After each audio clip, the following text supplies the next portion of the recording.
Salut à toutes et à tous, c'est l'apôtre Gabriel Veilly dans vos maisons. Eh bien, aujourd'hui nous allons considérer le texte de Jean chapitre 8, du verset 30 au verset 32. Jean au chapitre 8, verset 30 au verset 32. Comme Jésus parlait ainsi, plusieurs crurent en lui. Et il dit aux Juifs qui avaient cru en lui, si vous demeurez dans ma parole, vous êtes vraiment mes disciples. Vous connaîtrez la vérité et la vérité vous affranchira.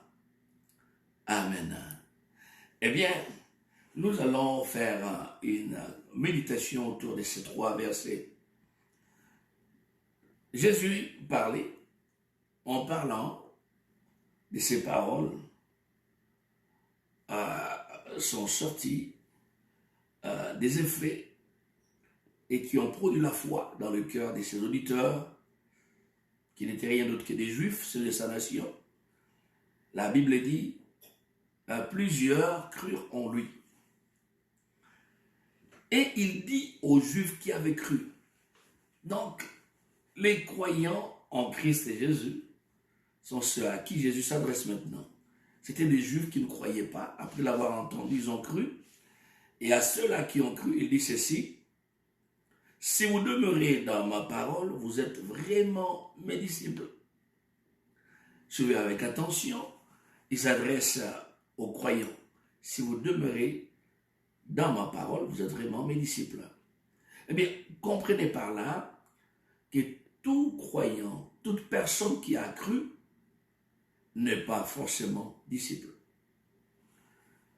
Il présente ici un critère important pour être disciple. Pour être disciple, il ne suffit pas de croire. Au-delà de la foi qu'on a en sa personne, on doit demeurer dans sa parole. Il n'est pas dit qu'on doit lire sa parole, il n'est pas dit qu'on doit aller à l'église, il n'y a pas de mal à aller à l'église, il n'y a pas de mal à assister à des retraites de prière, non pas du tout. Il n'est pas dit qu'on doit jeûner beaucoup, non pas du tout. Il dit, vous êtes vraiment mes disciples si vous demeurez dans ma parole. Donc la parole occupe une place très importante dans la vie du disciple du Christ. Le disciple du Seigneur fait de sa parole sa demeure. Une demeure n'est pas un lieu où l'on vient occasionnellement, non pas du tout. Et c'est son adresse, c'est sa résidence. C'est là où on vous rencontre. C'est là où on mange, c'est là où on se repose. C'est pas un resto où on y va par hasard. C'est sa demeure, sa résidence. Si vous demeurez dans ma parole, si vous faites de ma parole votre demeure, vous serez vraiment mes disciples. Et voilà, il va dire, vous connaîtrez la vérité et la vérité vous affranchira. Eh bien, ces versets très abusés, vous connaîtrez la vérité vous affranchira. Et j'aimerais qu'on comprenne un peu ce qu'il dit ces versets. Vous connaîtrez la vérité vous affranchira.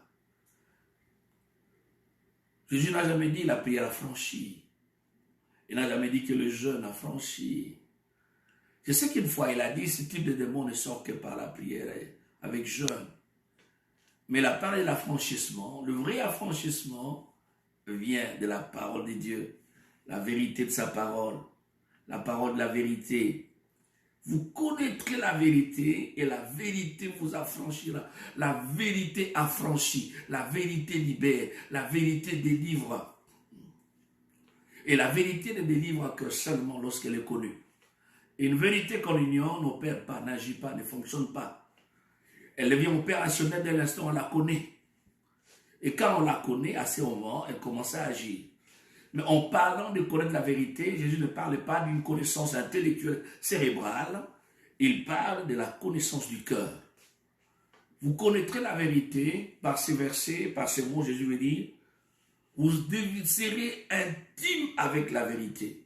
Il n'y a que la vérité avec laquelle vous êtes intime qui affranchit. Genèse 4, verset 1er dit, Adam connut Ève sa femme, et elle enfanta. Adam connut Ève sa femme, elle enfanta. Caïn. Adam connut Ève, elle enfanta. Adam eut une intimité avec sa femme. Et de cette intimité est sorti un fils.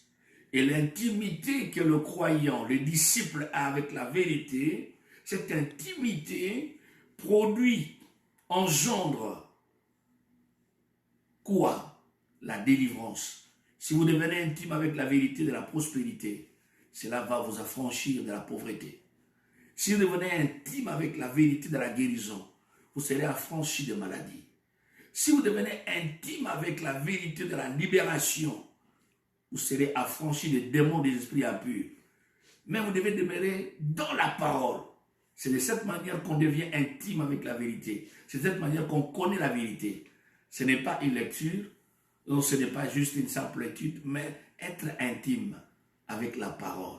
Vous voulez être libre, devenez intime avec la parole. Et vous serez affranchi. Que Dieu vous bénisse.